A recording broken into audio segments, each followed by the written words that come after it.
what's up, guys? So I wanted to talk today, about an attacking style. I've kind of gotten away from military history stuff here in a little bit. So I thought I'd just kind of get back to that. Whoops, there's actually a little marker up here. So what we're going to talk about today is an attack en-echelon, or an echelon attack. So I kind of drew a very crude mock-up of a map, or a battle map of the Battle of Gettysburg for the second day. Not because I want to go into super in-depth on that day, even though it is really fun, but because that's just a very well-known example of an en-echelon attack, especially in linear warfare. And it's also a battle that I would say most Americans at least have a rough understanding of Gettysburg and the importance of it. So what an attack en-echelon is, it's essentially an attack that starts on one side or another of a particular enemy defensive position, and as an enemy attacks, they continually attack moving in a certain direction. And so the purpose of an echelon attack is a couple of things. So one, it either prevents an enemy from being able to reinforce their flanks where the attack happens, or if they reinforce the flanks where the attack happens, when the next part of the attack and echelon happens, it bypasses where these reinforcements went.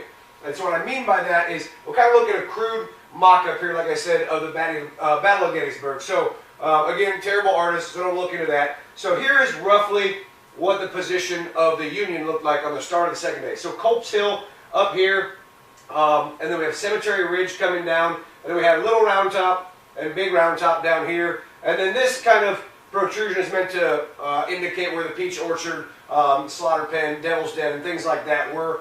Black line here, this is the Emmitsburg Road, and then the red dashes are just where locations of corps or divisions of the Confederates were. So the plan of attack for the second day for Robert E. Lee, one, there's a lot of things. It's not meant to get into, you know, woulda, coulda, shoulda.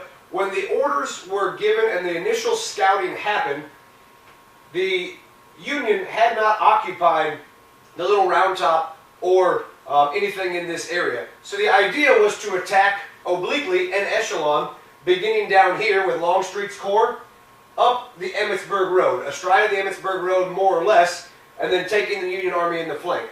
Right? So what that means is an attack en echelon. What it's designed to do is the initial attack comes here. Right? So we're starting on one of the flanks. Now in this particular example, Ewell is supposed to demonstrate up on the Confederates' left flank up here. And then if a favorable condition presented itself, he was to turn it into a full attack. But that was to keep that particular part of Meade's line secure. So Longstreet's supposed to begin here, attacking here. Now, the next portion of an en-echelon attack, and what makes it an en-echelon attack, is instead of just having these corps, or these divisions, all attack straight ahead, right? We begin down here. The next division is supposed to attack here, followed by here, and followed by here. So why would we do that, and why is this important? So why this is important, and why it is a viable and a good plan, provided you have the proper intelligence at the time, is if you imagine the Union Army. So they've got their reinforcements, their supply, and things like that, are roughly in that area. Right? So now, as soon as this large attack starts to take place on this flank down here, commander down here is immediately going to inform them. He's probably going to call for reinforcements. Very typical, you know, realistically, it's the correct idea. So now, the Union, in an example, let's say they send reinforcements down here. Okay, thank you. Now all our reinforcements are on this flank. So when the next echelons of the attack happen, here, here, here, right?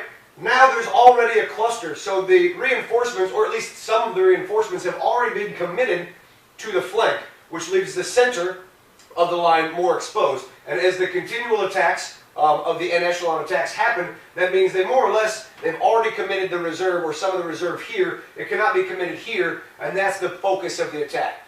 The other part of that is, let's say for example, well, I can't erase it, that the Union doesn't send any reinforcements to there, which is technically a correct strategy. It can be, which means that now each portion of the line is going to more or less be left on its own, because they can't determine exactly where the best place to send them is, because they're being attacked multiple places consecutively. So that's the whole purpose of an en-echelon attack.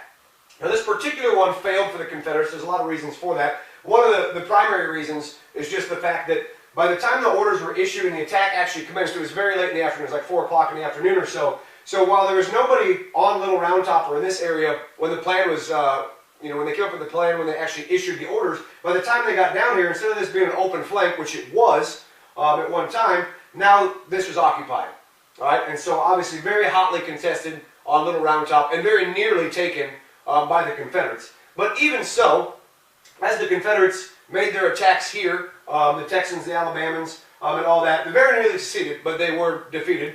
Famous charge by the 20th Maine there. However, there were still more attacks to be made. So as these attacks fell here, and then up here on Cemetery Ridge, made by A.P. Hill's Corps, they still ran into an enemy that was not reinforced because they could not commit all of these, all the forces to battle. They actually had another corps. Sedgwick's Corps was way back here. They hiked, they humped all night 35 miles just to get to the battlefield. There's actually one of the divisions of A.P. Hill's Corps which did not attack, Pender's division, because they weren't given distinct orders to do so. But even though it was extremely bloody and dramatic, it still very nearly succeeded. The Confederates still caused more casualties attacking an entrenched enemy on the high ground than they took, which is borderline ridiculous that they could be that effective. But I just want to give you guys a really easy example of what an en-echelon attack is and why it's important. The en-echelon attack, the main points of it is it either A, prohibits or keeps an enemy from being able to reinforce their flank as you try to break their flank open and then close down the flank as you move along,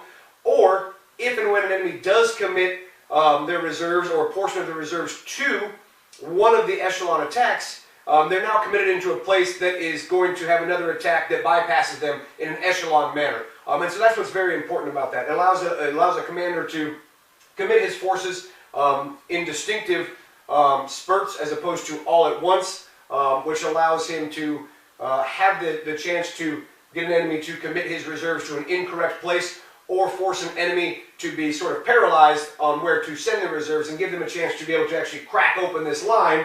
If we're actually able to crack open this line and break the flank here, now we can just roll up the flank as we go, taking battalion after battalion after battalion in this particular case, or just taking the line as we go. So again, just share a little bit of knowledge on that, guys. If there's anything else as far as attacking styles and particular plans of attack that you guys would be interested in, or other things, let me know. I'll keep getting to some of these. But remember, guys, only the hits count, and you can never miss fast enough to catch back up.